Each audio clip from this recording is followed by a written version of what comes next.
Welcome alpha. திறகு இயேசு கிறிஸ்துவின் இனி நாமத்திலே உங்களை வாழ்த்துகிறேன். வேத பகுதிக்கு கடந்து செல்லும்னாக please subscribe us, like us. ரெண்டாவது அங்கே கொடுக்கப்பட்டிருக்கோம் ஃபோன் நம்பர், அதுக்கு கான்டாக்ட் பண்ணுங்கள், பேசுவாங்க. உங்கள் செய்திகளுக்கு எஸ்எம்எஸ் நீங்கள் அதில் கொடுக்கலாம், கான்டாக்ட் பண்ணுங்கள்.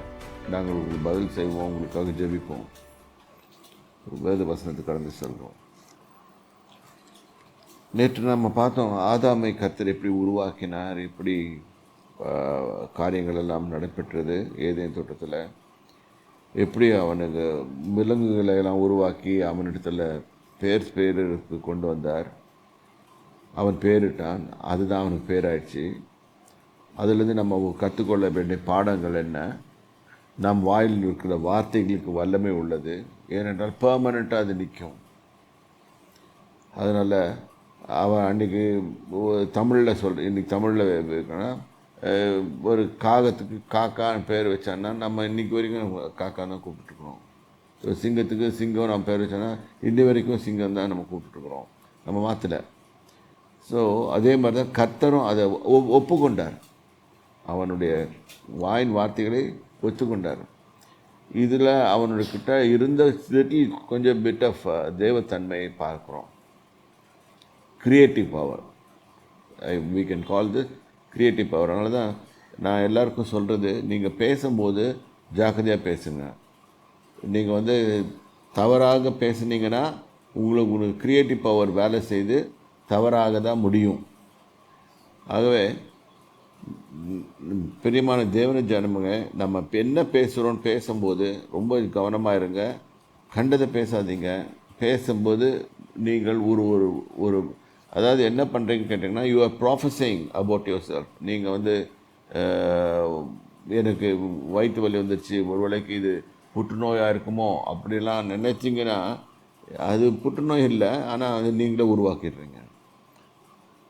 மனசில் பிசாசானவன் எண்ணங்களை தூண்டு போடலாம், ஆனாலும் அதை சொல்லாதீங்க, அறிக்கை செய்யாதீங்க. ஏனென்றால் ஆதாமுக்கு அந்த பவர் கொடுக்கப்பட்டிருக்கு. அவன் பெயர் வச்சதெல்லாம் கர்த்தர் ஒத்துக்கிட்டார். அதான் பார்க்குறோம்.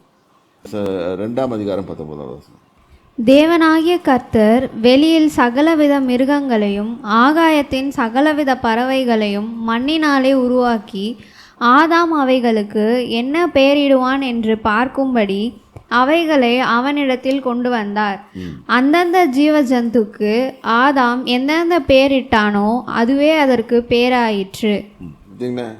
அவன் என்ன பேரிட்டானோ அதுதான் பேர். இன்றைக்கி நம்ம வாயிலேருந்து என்ன வார்த்தை வருதோ அதுதான் வார்த்தை, அதுதான் நம்ம லைஃப். இதனால வேதத்தை வாசிக்கிறோம், மரணமும் ஜீவனும் நாவின் அதிகாரத்தில் இருக்கிறது. நீ என்ன பேசுகிறியோ அதுதான் நடக்க போகும். அதனால் அனாவசியமாக தவறானவைகளை பேச வேண்டாம். சரி, இப்போ ஆதாமுக்கு துணை இல்லை, இதுதான் நம்ம பார்த்துட்டு இருந்தோம். கர்த்தர் அவனையும் ஒரு ஆப்ரேஷன் பண்ணி அவனுக்கு ஏற்ற ஒரு துணையை கொண்டு வச்சுட்டாரு. இப்போ அவன்கிட்ட சொல்லிட்டு தான் பண்ணுறாரு. நேற்று படித்தோம்,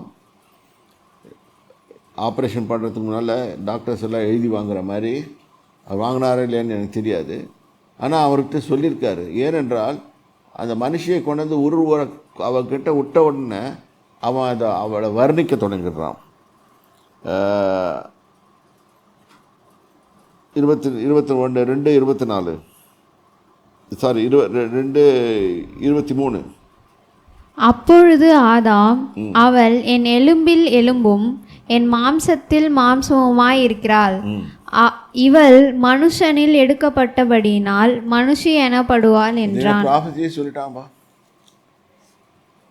இந்த காலத்தில் நீங்கள் ஒரு ஜோவியலாக கூட சொல்லலாம். ஒரு இளைஞன் ஒரு இளைஞியை பார்த்து வர்ணிக்கிறான்னு சொன்னால் அந்த பொண்ணு நம்பிடுது.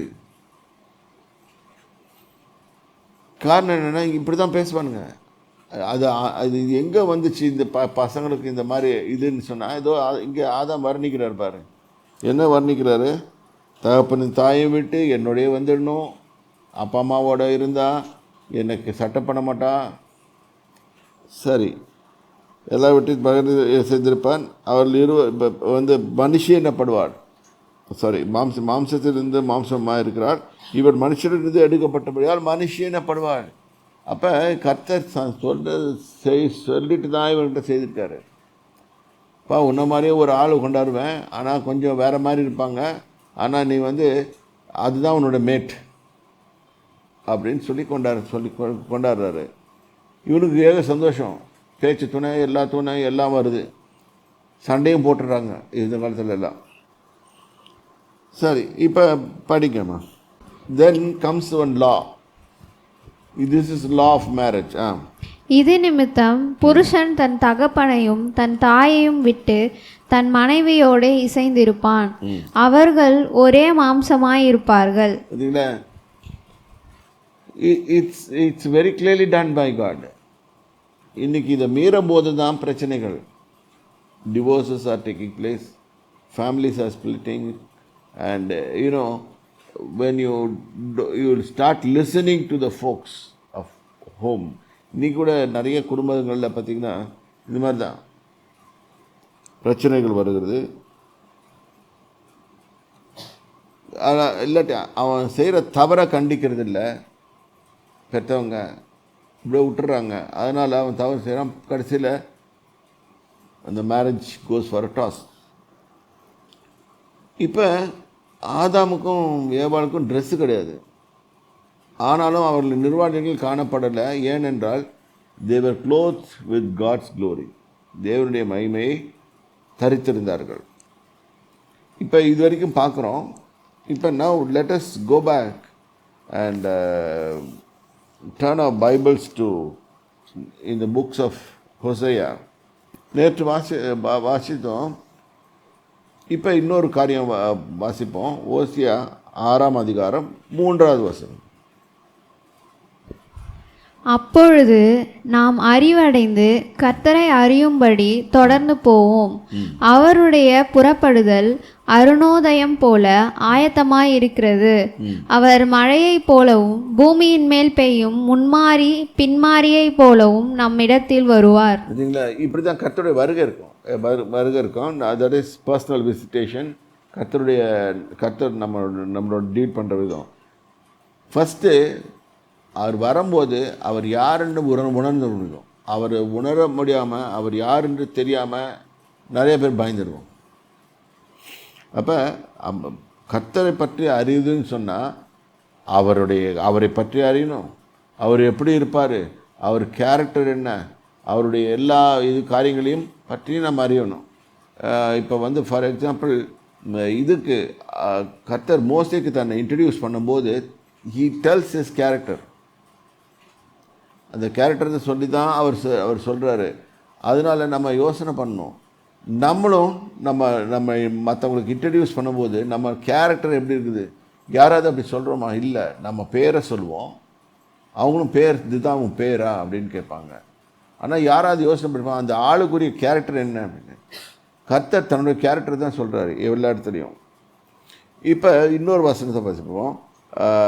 ஓசியா 4ஆம் அதிகாரம் 6ஆம் வசனம். என் ஜனங்கள் அறிவில்லாமையினால் சங்காரமாகிறார்கள்.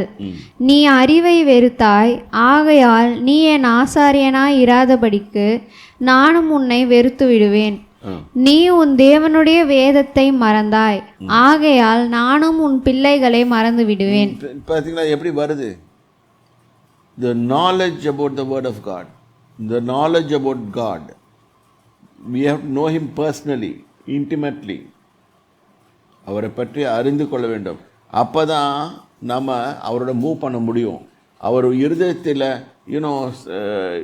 கர்த்தரின் இருதய துடிப்பை அறிந்தது யார்? யோவான் சுவிசேஷகர் அவர் கர்த்தரின் மார்பில் சார்ந்து கொண்டது. இயேசுவின் மார்பில் இருந்து அவருடைய ஹார்ட் பீட்டை கண்டுபிடிச்ச மனுஷன். காட் இஸ் லவ்ன்றதை கண்டுபிடிச்சார். ஸோ என் ஜனங்கள் அறிவில்லாமல் என்ன அறிவு? எப்படி மனுஷன் உண்டாக்கப்பட்டான்? இன்றைக்கி என்ன சொல்கிறாங்க? மனுஷன் எப்படி உண்டாக்கப்பட்டான்? குரங்குலேருந்து வந்தான்றாங்க. கர்த்தர் அங்கே எழுதி வச்சிருக்காரு, அதை நம்ம மனசு மறுக்குது. கேட்டால் இந்த தியரி அந்த தியரின்னு சொல்கிறாங்க, பிக் பேங் தியரின்னு சொல்கிறாங்க. அப்போ நீ சங்காரமாகிறார்கள், நீ அறிவை வெறுத்தாய், நீ உனக்கு பிடிக்கல, எப்படி நீ உருவாக்கப்பட்டாய், எப்படி கர்த்தர் உன்னை எல்லாம் பண்ணார், நீ எப்படி விழுந்தாய், அதனால் அதெல்லாம் உனக்கு அறிய பிடிக்கல, அதனால் நீ உன்னோட இஷ்டப்படி நடக்கிறாய். ஸோ உன்னை வெறுத்து விடுவேன், நீ உன் தேவனுடைய வேதத்தை மறந்தாய். இங்கே உண்டு, பைபிளை மறந்தா முடிஞ்சு போச்சு, உன் பிள்ளைங்க போயிடும். எல்லாருமே இந்த விஷயத்தை ரொம்ப முக்கியமாக பார்க்கணும். ஏன்னா இங்கே தான் ஃபால்ட் ஸ்டார்ட்ஸ். ஏன்னா Bible is the book which teachers us what it is in God's heart, what God wants us to do. எல்லாமே இருக்குது, அவர் க்ரியேஷன்லேருந்து அவர் வரும் வரைக்கும் எல்லாவற்றையும் போட்டிருக்கு. அப்போ அவர் எப்படி நம்ம நடக்கணும், நேதி வச்சுருக்காரு, வழி வச்சுருக்காரு, எல்லாமே இங்கேருந்து தான் எடுத்துக்கொள்ள முடியும்.